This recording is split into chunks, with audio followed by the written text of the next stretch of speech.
Siyempre, ang mga Kalingap reactors din natin, no? Pasupport na rin po ng kanilang YouTube channel.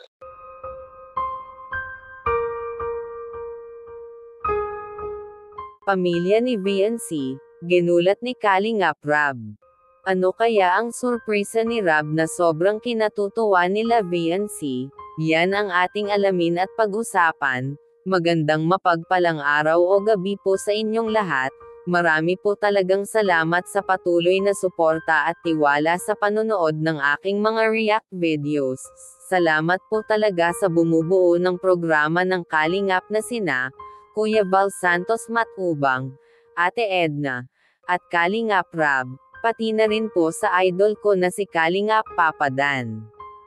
Kalingap Rab, may surpresa nga sa pamilya ni VNC, at halos di po talaga sila makapaniwala.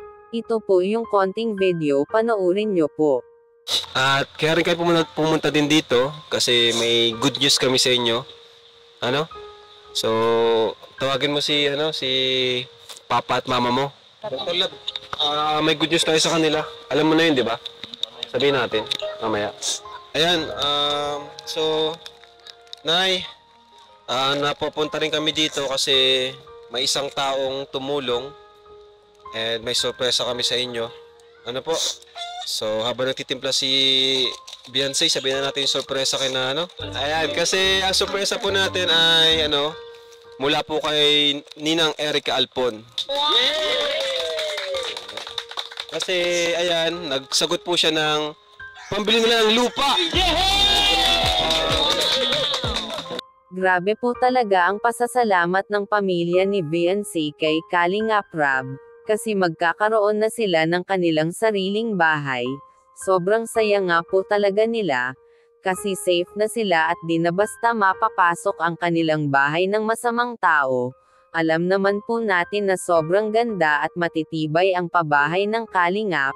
Salamat po talaga sa mga sponsors na handang sumuporta sa programa ni Kalingap Rab. Dahil sa inyo ay mas tumibay po ang programa ng Kalingap at mas marami pa po talaga silang mahihirap na matutulungan. Kaya saludo po talaga sa mga sponsors. Dito muna lang po tayo. Salamat po talaga sa suporta nyo.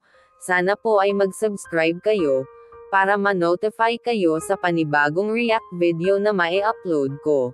Ingat po kayo palagi and God bless po sa lahat.